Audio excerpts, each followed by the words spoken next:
Okay, let's start. So good morning, dear colleagues, dear guests, and welcome to the meeting of the Animal Welfare Intergroup.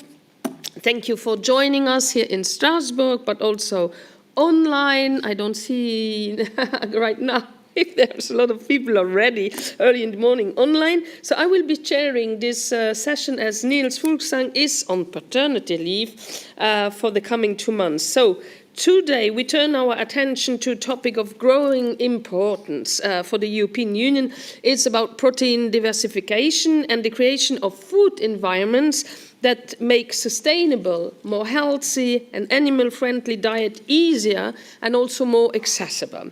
Across Europe, we face the challenge of balancing food production with environmental sustainability, public health and animal welfare. Citizens, scientists and policymakers alike are calling for a food system that protects our planet, improve animal welfare and support farmers in transitioning towards more resilient and more sustainable practices. Denmark provides an inspiring example.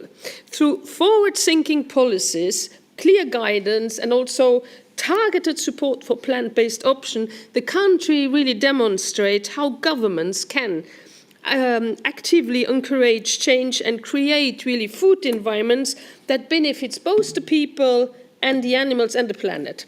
This morning, so we will hear from Danish experts and representatives from civil society. They will share their experience, their insights and recommendations, highlighting also practical ways to advance protein diversification and foster really food systems across the EU that are sustainable, that are animal friendly and also future ready. Let me make just a few announcements before we really start. Just to say, it's important to have also sometimes some good news. We had the final trilogue on the dogs and cats file. So you must know that the main aim of this regulation is really to fight illegal trade and also to have more animal welfare for the puppies, for the kitties, and also their parents. So, and this via strengthening the EU-wide traceability, establishing more robust obligations for breeders, and also enhancing, as I said already, welfare safeguards throughout the supply chain, and also banning certain methods of breeding that are cruel for the animals is another thing. So really a serious progress, and you must know that this is only the third regulation that exists in the European Union about animal welfare, and the last one was the one on animal transport, so really 10 years ago. So it's really step by step we achieve, at least on paper, advancements. Now we have also to implement this really new rules. And then, as probably all of you know already, this afternoon we have a debate on fur farming. Is the oral question that was there regarding fur farming and the placing on the market of farmed fur products. So this initiative of our intergroups was led by Christoph Schmyzek, and I want really a warm thank you to him and to everyone who helped to bring this forward. So with the recent EFSA opinion, it really confirms that animal welfare is not possible and that there are serious and structural problems regarding animal welfare in fur farming. This discussion is an important moment to keep up the momentum and to encourage the Commission to finally move forward regarding a ban, including also the sale of all marketing products of fur products in the single market. So I encourage all colleagues in Strasbourg to join us in person and to share their voices during the Catch the Eye session if you don't have speaking time. Now, just a few practical details I want to give you. We are here in Strasbourg, as you know, but it's also online.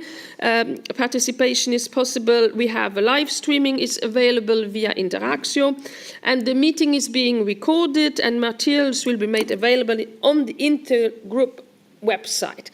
So we have interpretation. Good morning also to the interpreters. Always happy to have you. We have English, French, German, Italian, and Polish. Voila, that for the practical information. And I think we immediately start with a video rethinking the farm, how plant-based policies inspire change in Denmark. So it's a brief 2 minutes video, very short, that gives us really an overview of Denmark's approach to supporting protein diversification and transforming food environments. So let's go. Vi reserverer vores marker til menneskeføde. Vi har bælgfrugter, vi har ingredærter. Så er det, at vi kan brødføde 3 gange så mange mennesker, som hvis det var dyrene, der spiste de samme produkter.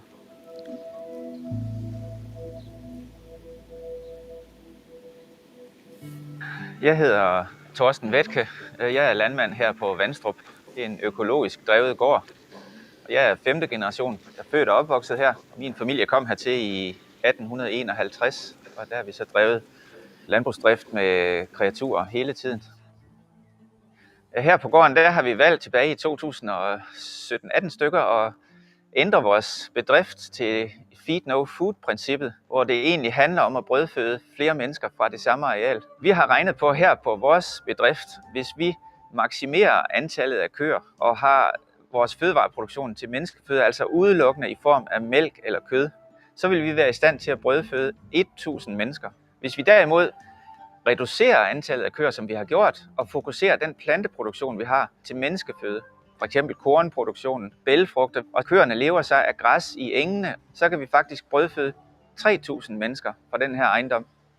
Altså, vi kan brødføde 3 gange så mange mennesker ved at have en lavere mælkeproduktion. Det her med at pludselig begynde at optimere på at producere flere fødevarer, det er jo en tankegang, som både vi landmænd og konsulenterne ikke er vant til. For eksempel det, kan køer kun leve af græs?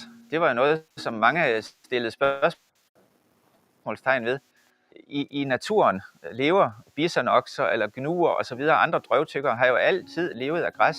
Så hvorfor ikke også moderne køer? Og det kan de selvfølgelig godt. Så det var jo bare at tage et spring ud i det. Det ligger mig egentlig meget på sinde at give plads til natur og biodiversitet. Man føler den her samhørighed, som vi jo vitterligt har som biologiske væsener. Og ved at have en mere effektiv plantebaseret fødevareproduktion, så bliver vi jo i stand til at have et større areal med natur ved siden af vores landbrug. Så det, at vi ved den her produktionsform kan give plads til natur og biodiversitet, samtidig med at vi driver landbrug, det synes jeg giver mig en utrolig stor glæde i dagligdagen.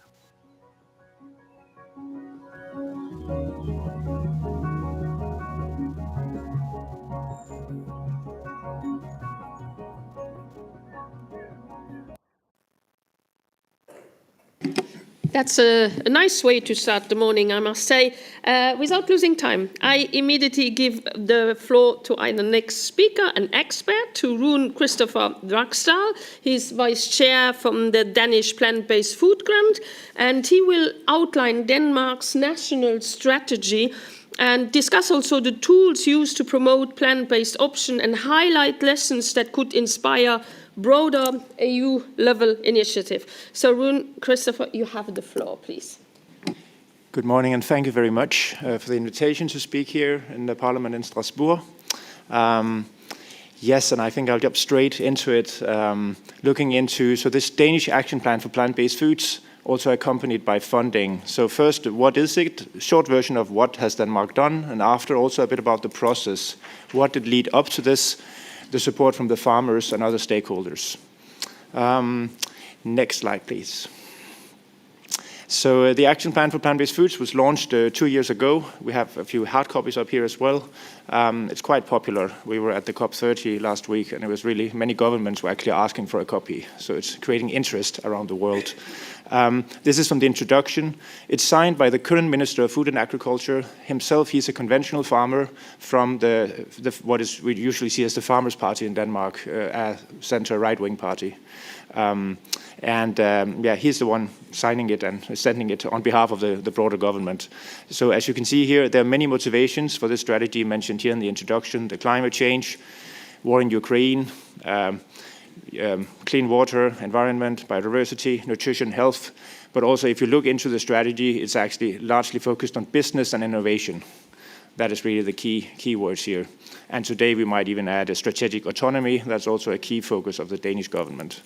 So as it says, increased production and consumption of plant-based food is part of the answer to these challenges. Part of the answer. So it's not that Denmark is now saying everything will be fixed with this, but Denmark sees this as an important tool, as part of a solution, together with other solutions. Denmark is still investing in livestock production, but now also investing in the plant-based area as an area of development. Next, please. So this is there can be many calculations, but there's a person who is doing research for a foundation. He recently tried to calculate what is the funding being given to livestock production and the funding being given to alternatives. And there are, of course, many ways to calculate it, but in this way, you do see there's quite little funding for alternatives. So in the Danish case, the philosophy is not actually to reduce the funding over here for livestock, but it's to at least increase the funding for plant-based.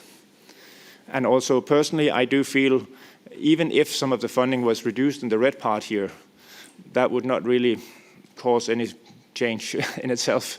We need to actually fund plant-based foods production and consumption. If we want a food system with more animal welfare, we need to actually fund alternatives. And that means, like, if we imagine that there's currently extremely little funding for plant-based foods, almost any increase in that would be a huge increase from now. So I think even if it was just, let's wish, 1 billion euros maybe in EU funding, that would be a massive increase for the plant-based sector. Of course, 10 billion euros would be even better. But let's start somewhere. Next, please. So the Danish plant-based food grant is at 170 million euros just for Denmark alone. The first 90 million euros comes from a 2021 deal. Then subsequently, more funding has been added year by year in various deals about research deals, other green compromise deals. And last year, as part of the green tripartite deal, another 60 million euros was added. It has also been decided to make the fund permanent after 2030, although it has not been specified with what amount after 2030. 50% of this funding is earmarked organic plant-based, and that's because Denmark sees strong synergies between organic and plant-based production. So still, lots of funding also for conventional, but also a lot of it going for organic plant-based production. Next, please. So the plant-based food grant goes into 3 areas. It can go to stimulate demand, stimulate supply, and to build bridges to strengthen the value chain. Next, please. And so far, in the first round, there was limited funding. The next round had what was thought to be the level, but then because of the new funding added, as you can see this year, the funding was even higher. So from now and until 2030, there's around 25 million euros per year just in Denmark. So imagine if this was EU level, that could be, 50 or 100 times more. That would have quite an impact, obviously. But as you can see, as the amount is increasing, the amount of applications is also increasing. And that is really the very beautiful thing here. We can see in Denmark that all stakeholders are buying into this. This is the Farmers Association applying for funding. It's farmers applying for funding. It's startups, scale-ups, universities, municipalities, educational institutions, green NGOs. It's the entire food system that is participating in this. And of course you can say, yes, of course, there's money available. So who doesn't want money? But again, As a board member, I can say the quality of the applications is increasing. The collaboration among stakeholders sending these applications is increasing. So people are really thinking, what could our role be, and who should we collaborate with to create something meaningful? So here are a few examples of what has been granted so far. Next, please. One example is just experimental production of lupine and soybean. Lupine is usually seen as a weed, although it's beautiful. And soybean has traditionally not been grown in Denmark, and it's being imported for animal feed. But now trial production is being done for both for human consumption. Both have high content of protein. And lupine has a very great taste, by the way. Really, really nice umami flavor it can give to many products. So this is one example of a project. Next one. Legumes, getting them on the curriculum and in the kitchens at the agricultural schools. So again, so the young farmers are both learning about them, but also tasting them. And of course, no farmers will be force-fed legumes, but this is about giving them a chance to taste some dishes, probably a few times a month, in the kitchens at their schools. Next, please. And remember, all these are applications by the educational institutions, by the entities who send applications voluntarily for the funding. Green Food Chef is a new alternative chef education focusing on plants to supplement the existing education that is focusing a lot on meat. And what happens with this Green Food Chef education is that the number of applicants to the hospitality college in Copenhagen is now increasing. New students are being attracted with a different profile. So this is actually improving the study environment as an added benefit. So, it's about a plant-based degree, a chef degree, but they can actually attract more young people to study this. And this is critical because there is a lack of young people wanting to become a chef in Denmark. So by diversifying this, creating this kind of education, now you can attract a different kind of target group and more young people into an area where it's difficult to get enough labor force. Next, please. Then also, product development is also a focus. In Denmark, the focus is on developing healthier products with great texture and taste, for example, through fermentation. This is just one example of a product that has received granting. It's 100% certified organic. It's based just on, beans, chickpeas, legumes, vegetables, and then fermented. And then, yes, it looks like meat, and it can very well work as a protein with a strong umami flavor in almost any dish. But it's certified organic, completely clean label. So the Danish government is also focusing on how can we develop healthy, tasty products that are not ultra-processed. That's a strategic focus. Next, please. Lots of projects dealing with educating professionals, so in hospitals, conference centers, even sports clubs. How do you get proper nutrition on plant proteins, etc.? So as you can see here, there's almost no limits here. There's a huge number of applications throughout the food system, from farmers to professional kitchens, and each of these contribute. They're part of a puzzle that can stimulate choices that make it possible to get more plant foods in the production and in the consumption. Next, please. So how did this happen? Key of this was really that multiple stakeholders were engaged. And now I'm changing slightly a bit my hat. I have many different hats, apart from being the deputy chair of the government's plant-based food grant. I am there as representing a green NGO, so I will share a bit about how did we unite stakeholders, coalition building in Denmark. Next, please. So we created a network for plant proteins. We also did a specific collaboration with Organic Denmark that still exists. It's a platform called Danish Center for a Plant-Based and Organic Future. The focus is more plant-based, more organic, and collaboration on that, especially through educating professionals. Next, please. There was also a collaboration, a joint report by green NGOs and businesses, so all the major green NGOs in Denmark, Animal Protection Denmark, the Plant-Based Business Association, and the Vegetarian Society of Denmark. Again, here the focus was on the market potential. So trying to remember that, there's a lot of innovation, business potential here. A growing global market. Next, please. I think, this looks interesting now, somehow differently. I don't know. It's because it's the last slide, probably, but no, I don't know. Can we have it again? I see it correctly over on one slide. Anyway, okay, it's great now. Thank you. So the collaboration between the Vegetarian Society of Denmark and Denmark's largest farmers' union, that's something that is really raising a few eyebrows here and there. It is this report that was launched in 2020. So remember, this is the organization representing the livestock farmers of Denmark. That is the main livestock representative. They represent also Danish Crown and Arla, the livestock giants. And the reason why this was possible was actually because there was a mutual trust building between the Danish Farmers Association and the Vegetarian Society of Denmark. And a think tank called FREI was also part of this report.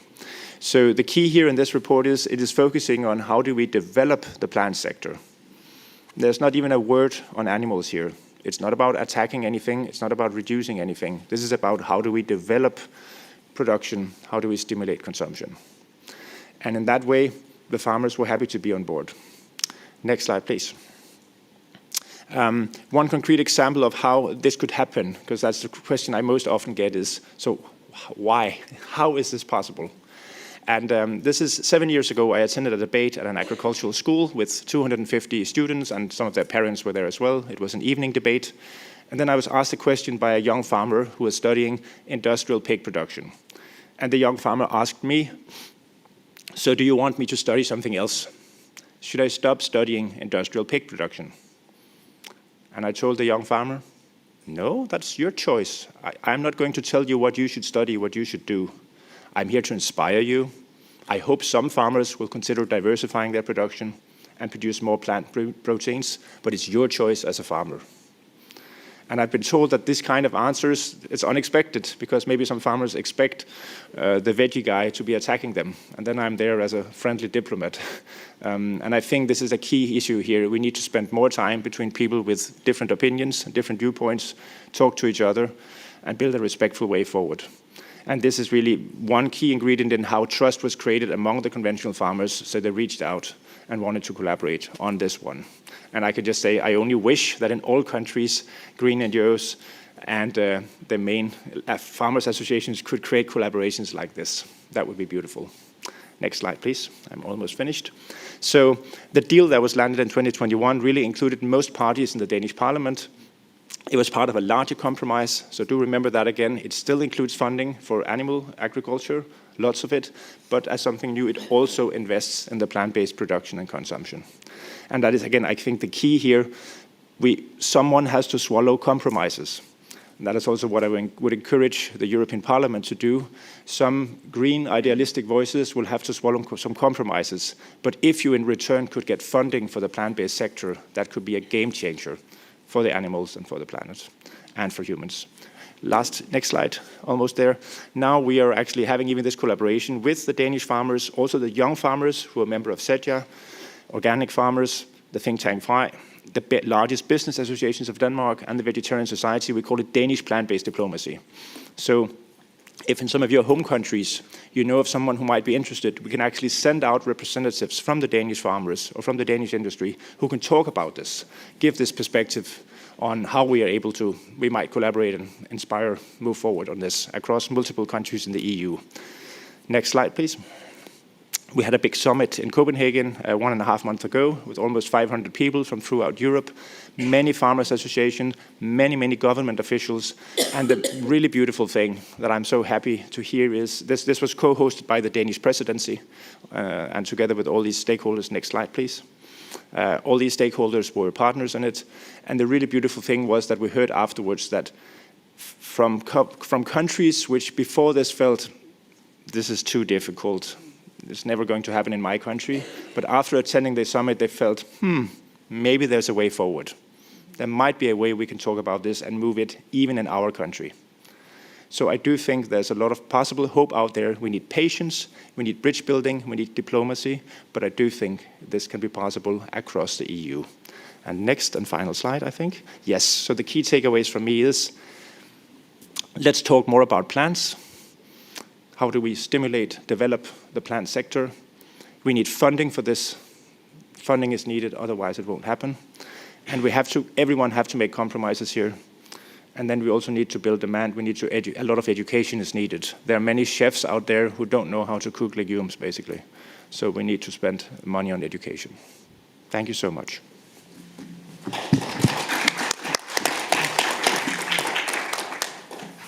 Thank you so much for this very interesting presentation, and we have time afterwards also for questions.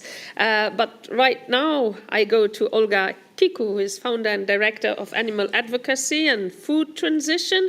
And Olga Kiko will present NGO's perspective on the need for an EU plant-based action plan, outlining also key recommendations to ensure that protein diversification contributes to meaningfully to sustainability and improved animal welfare.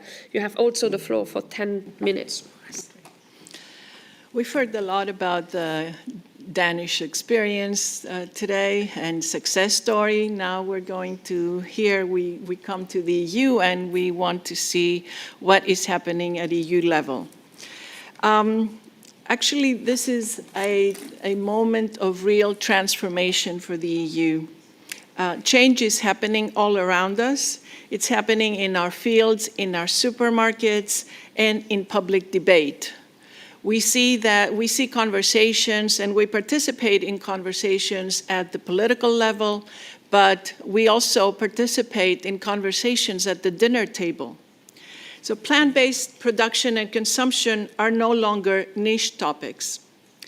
Just a few years ago, conversations about plant-based foods were quite limited and they were met with skepticism.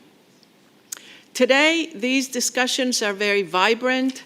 They're mainstream, and they are supported by farmers, by innovators, by researchers, and consumers and policymakers alike. Transitions, we know that transitions are not always linear. They are quite often met with resistance. There are legitimate concerns from certain sectors, but these should not be seen that the shift is actually unachievable or unrealistic.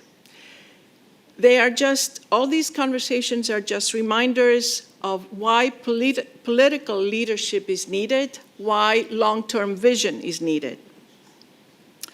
The direction of travel is undeniable. We have a moment in front of us which is full of potential for rural development, for economic growth, for better health outcomes, and for a food system that truly aligns with our biodiversity goals and our climate and environmental goals. So we can seize this opportunity together with the farmers, together with NGOs, together with policymakers. So today I'm going to present this blueprint for an EU action plan for plant-based foods. This is something that was developed by the Task Force for Plant-Based Foods, which is a big task force which is comprised of NGOs, of platforms, of umbrella organizations across Europe. It is supported by over 130 organizations, next slide, and was presented at a cross-party European Parliament event back in June. It presents a comprehensive food system approach and regarding plant-based foods and what are included in plant-based foods. We have fruits and veggies, legumes, whole grains, nuts, and plant-based alternatives. Next slide. So the blueprint actually focuses on a number of areas, starting with the creation of an attractive business case for farmers, and this includes recommendations regarding creating sectoral programs, rewarding environmental outcomes, establishing a just transition funding mechanism, and setting up advisory services, and also bringing farmers together with food businesses in partnerships. Next slide. Also, the blueprint makes a case for boosting demand, affordability, and accessibility of plant-based foods by a number of recommendations, for example, updating public procurement rules, widening the scope of the existing EU school scheme, lowering VAT, updating dietary guidelines, and of course, offering more training courses for food professionals and also the public. Next slide. So a key component of the blueprint is the investment part. There are recommendations regarding investment in R&D for high-value crops, the need to support research on behavioral interventions and dietary shifts, and also to stimulate public and private investment, and of course, to create an EU innovation cluster for plant-based foods, bringing together many different stakeholders, as Rune Christopher also did, as he shared the experience of Denmark. Next slide. Funding is a key component. We saw that previously with the previous presentation. The aim is to use existing EU funds and to encourage private investment from financial institutions, and most of all, create a dedicated EU plant-based fund to support EU initiatives, but also national initiatives. Next slide. So, if we look at what is happening at member state level, we see that there are a number of strategies across Europe by different countries. There are protein initiatives that integrate plant-based foods. So there is clear momentum at national level. There is also quite a lot of discussion and support for local production as farmers want it, the development of new protein sources, and strengthening of the value chain. There is regional cooperation and approaches from bottom up, and we see these across Europe. We just need the EU to strengthen what is already there. Next. And very important part, of course, are the economic opportunities we see. This is a fast-growing sector. It has a lot of potential. There is significant projected growth, so we need to enable it. We need to strengthen what is already there. We have a lot of job creation in the plant-based food sector and innovation that go with it. So it is very important that we also pay attention to the sector. Yes, next. So if we look at what we are, where we are today, policy-wise, we see that there are some key policy moments, including the revision of the Public Procurement Directive that is coming up in 2026. Also, we look at the CAP and the diversification support schemes, very important, and the protein strategy that has been announced by Agriculture Commissioner Hansen. These are key moments for us. So when we see across Europe, what we see across Europe today is not a passing trend, but it is rather a structural shift. A shift that where plant-based foods are recognized for their value. They offer benefits that go far beyond diet. They strengthen strategic economy. They open new markets for both farmers and the industry, which is very important, and they safeguard climate and public health. So we have the knowledge, the technology, the consumer interest, and the momentum. All we need is the political will to make this happen. It is important to say that there is broad consensus, as we know, for the so-called less and better model. Less and better model for animal products, meaning fewer animals living in better conditions and offering better products. Plant-based foods come to complement the existing, this model that is more or less embraced by many. They are here to contribute to make this model possible. So it is up to the EU basically to lead this shift, to lead this transition, not just at EU level, not just in our own continent, in our own region, but globally. So all we need is political will from this House, from the European Commission, from the Council, to make this all happen. Great.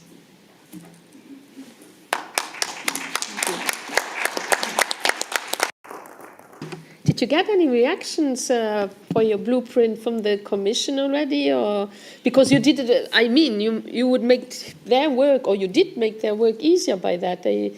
Well, exactly. I mean, this is what we're trying. We're hoping that the next the policy moments we have in front of us, that the Commission has read this and is. We hope that the Commission, and we expect that the Commission, and we know that quite a few people in the Commission have read this. Okay. We hope that they are influenced, that this provides a lot of recommendations, so they're just for them to use, and to incorporate some of the recommendations in the existing, in the revision process for the public procurement directive, for the CAP, and for the protein strategy. So, dear colleagues, the floor is open for remarks, questions, inputs. Sebastian was the quickest. Yes. Jessica. Thank you. Good morning. Two questions in the direction of our Danish guest. The first one is on hospitals. In Germany, hospitals serve such unhealthy food, and for people who live vegan, it's often so hard to fight for vegan options. And what are successful or best practice approaches to change the hospital's attitude? This is my first question. And my second question is maybe a little bit special.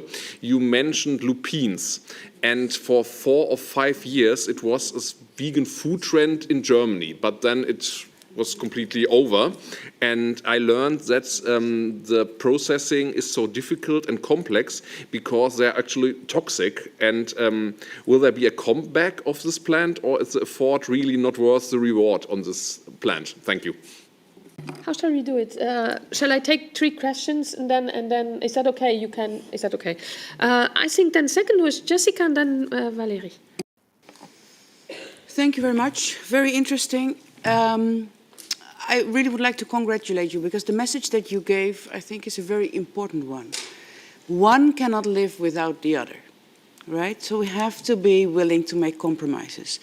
I'm an animal scientist. I come from the livestock sector, so I have a clear vision on what I think a diet needs to look like. But there needs to be room for everything.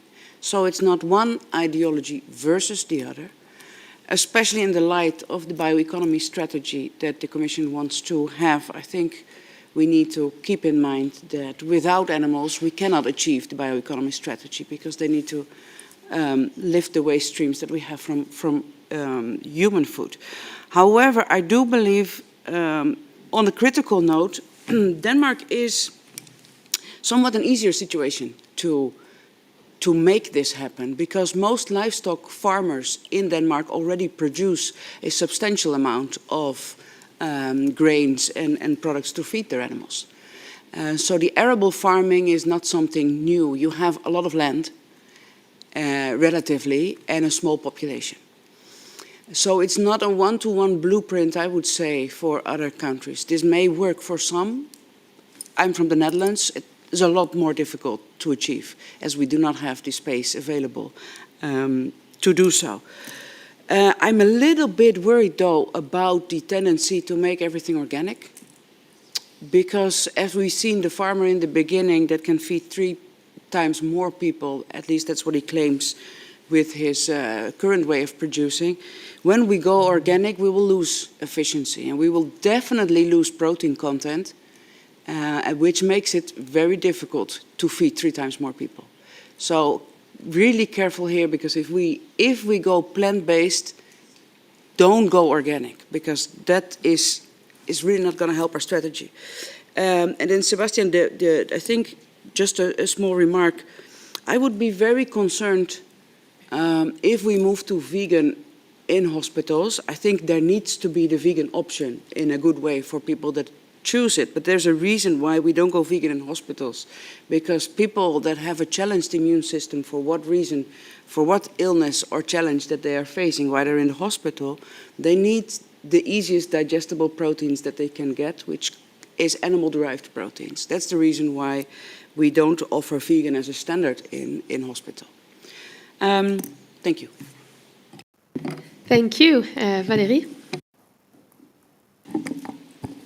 Mesdames, Messieurs, chers collègues. Ladies and gentlemen, dear colleagues, well, thank you very much for having this debate. Now, we're talking about food transition and diversification of proteins, which is very good. But let's be clear, we can't build a serious agricultural policy on slogans or artificial contrast between cattle raising and artificial agriculture. Now, if it's a question of putting chickpeas into a salad, that's fine. That adds plant protein, a rough plant protein to the salad. But very often people don't have a lot of time to cook. And they end up using ultra-processed food, very often based on soya, which has come from the other end of the world, GMO, colouring substances, and what have you. Very expensive components are often to be found in this ultra-processed food, and we have to be very careful about that. Now, I think that you've got to defend the animal breeders as well.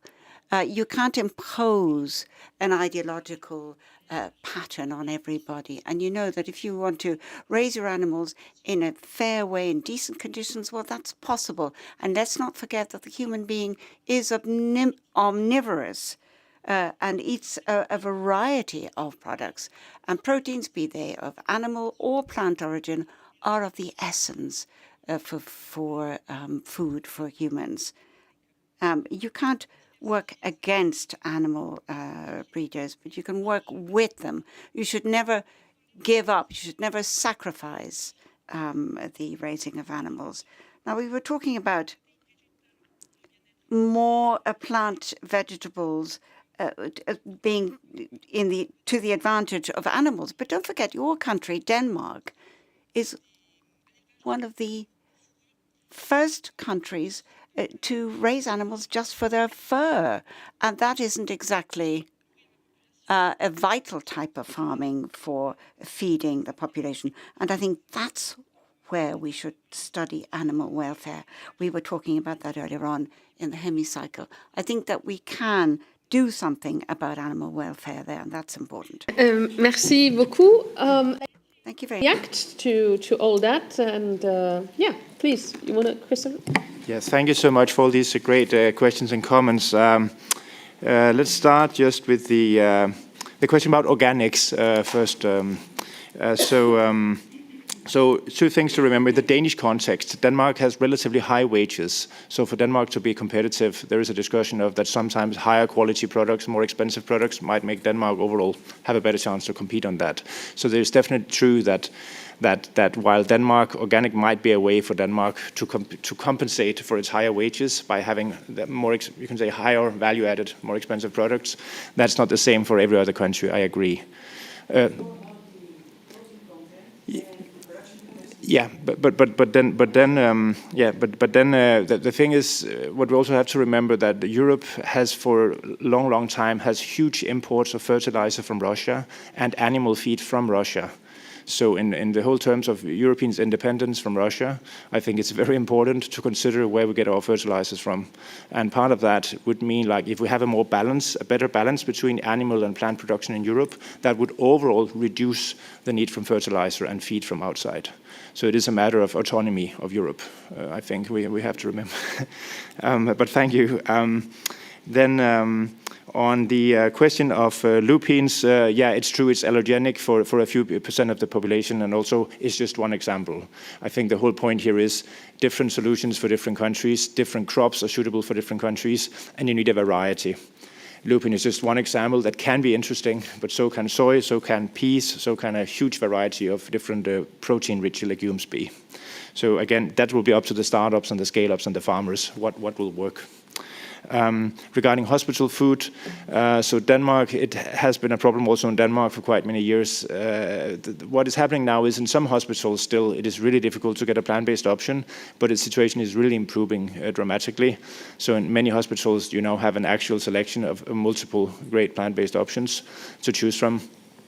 I think the best practice still is New York.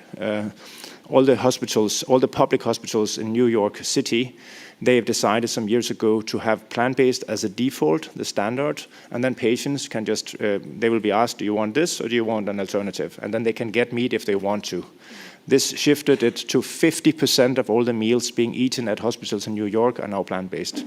Now Sodexo, which has the responsibility throughout the US, are rolling this out in 400 hospitals across the US. So I think there's something about what is a norm and what is the option. Currently, you have to ask for the plant protein, but if you turn it the other way around, you can actually help people who want to eat more plants, but you have to make that the easy, normal choice. And I think we can learn a lot from New York, actually, on that specific policy, paradoxically, in the current context.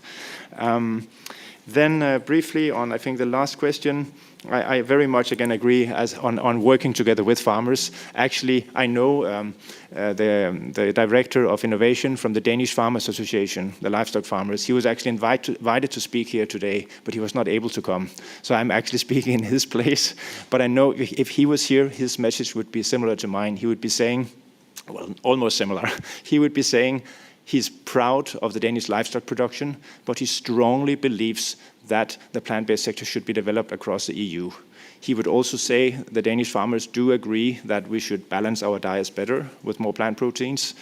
And he would call for investments and for an EU action plan in plant-based foods. And so that's what we have now. The Danish farmers, the livestock farmers, they are calling for their colleagues across Europe to help also develop the plant-based sector. That would be the message from him if he was here. Finally, on UPFs, as I mentioned, I really do agree, and I think that's where you can see the Danish startups and scale-ups. They're really working on developing these solutions which are, using fermentation, where it's a whole food. It's not an ultra-processed food. You use the entire legume, mix it with vegetables, and you ferment it, and then it can get a very rich umami flavor and a high protein content. So I think these are the kind of solutions that we see the Danish companies are choosing, and I think I agree there are products out there which are of lower quality, and I also think Europe should look in this direction to better quality processed products. Yes. One final thing. Just briefly on humans are omnivorous. Yes, that's true. We can eat almost anything. That said, I think for the sake of Europe and Europe's future, we should also be aware that there are deep history of plant-rich diets and even fully plant-based diets that go back to ancient Greece. Olga can share more about that. It comes from ancient Greece 2,000 years ago and ancient India 2,000 years ago, and even in China for 2,000 years, people have been eating products that actually look like meat but come from plants. So we should be careful to remember having a global vision, otherwise Europe risks losing out business opportunities and more efficient ways of feeding our own population and exporting to the rest of the world. China will sooner or later come with solutions in this field if Europe does not act now. Just to add a few words to what Rune Christopher said, in regards to the processing of foods, well, this is a problem, I think, that in a way describes that is prevalent in the food sector in general. It's not just about plant-based alternatives, it is also about animal products. There is a lot of processing there too. So we shouldn't forget when we look at food, at plant-based food, we shouldn't forget that there's so many different, there's just such a wide variety of foods that are plant-based, fruits and veggies and nuts and whole grains and legumes. So we shouldn't forget these and only look at certain processed foods as as these exist in the animal product sector too. And finally, we want an EU. We look at EU. We have a vision for the future where we have equal, let's say, opportunities also for the plant-based sector. Right now, the plant-based sector has not received the attention that it deserves. We need to turn our eyes to this and we need to develop it because there are so many opportunities also, as I said before, for job growth and innovation. And this is what Europe should be about in the 21st century. Clear words. Okay, any other remarks and question from the people here in the room? Don't hesitate. Otherwise, I have always questions, but I want to give you the floor first. No? I have two questions to you, maybe mainly to Christopher. Did you notice, I know that Denmark is also a big pig producer, if I may say so, I don't like the word, but did you notice a decrease of the livestock sector, of pig production? And also, I'm curious, of course, you speak a lot about building bridges, and I really like that, and also about making compromises, and also Olga said that. But you said, yeah, we have to accept some compromises. Could you give some concrete examples in order how far these compromises have to be, or what is your experience that you had in your country regarding those compromises? Yeah. Yes, thank you so much for those questions, Tilly. So in the Danish context, the livestock production is decreasing a little now, but that seems to be more related to many structural factors that might even include younger farmers who might be more interested in doing something else. There's the generation shift problem also in Denmark as in other countries. Then, as part of the Danish tripartite agreement last year, a tax was introduced on livestock, a climate tax. That is what you can say, that's the stick. And I prefer the carrot, not the stick. So I prefer investing in agriculture and incentives. So that's why I mentioned the plant-based food grant as a way. That is how you invest and develop something else for those farmers who are interested in that. And I still believe that is the right way forward. You can say there are two fundamental different theories of change, but I do believe if you develop a system, an alternative system that is attractive for farmers, then farmers will also choose that. And that is a healthier way to get change than to force it the other way around. I don't want farmers to go bankrupt. As farmers, even their pig farmers telling me, remember, we've saved money, we've earned through pig production. We can invest that in plant proteins.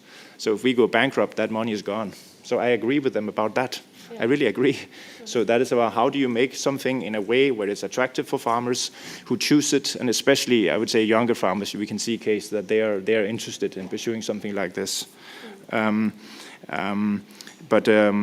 that we would need time to see how this works out. But I think that's the whole question. You need there needs to be incentives, and there needs to be solutions for especially maybe younger farmers who are interested in pursuing this direction.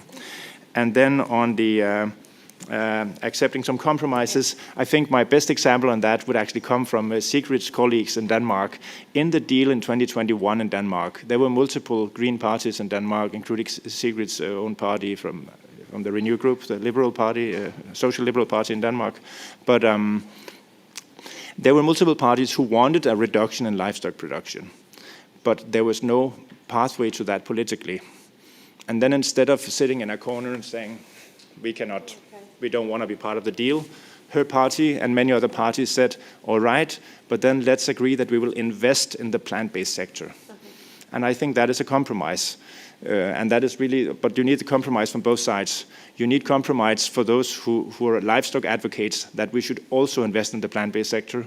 And then you need for those who wish a reduction in livestock to say, well, first we have to invest in plant-based, and then maybe farmers will choose this. But it should be a choice by the farmers. I think that's a compromise from all sides.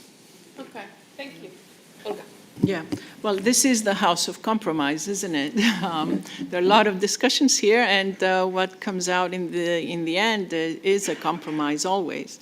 So I think, in my opinion, the less and better model is a compromise from both sides. So this is a model I think that we need to even explore more, and we need to put this in place. We just want also to have opportunities for the plant-based sector, which don't exist so much right now. Mm-hmm. Thank you very much. And I'm looking again here. If somebody wants to add or remark something, feel free to do so still. Otherwise, thank you very much. So, oh, pardon, Jessica didn't see. I think that's a very good example, because even though you say this is the house of compromise, this is not always. There are some files in which people go and sit like this, because I don't get what I want. Because we turn our beliefs into such a strong ideology that by de facto the other one is wrong. And that is not working, because if we do want to improve animal welfare, we have to work together. And it cannot be about activism. I have never seen a livestock farmer going to a arable farm and just occupying the land and say, we don't want you here.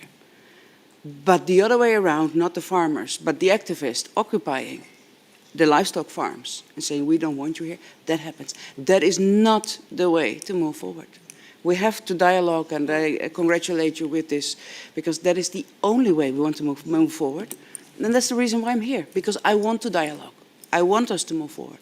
In the end, we all want to improve animal welfare, but in a way that we keep a viable, sustainable sector alive.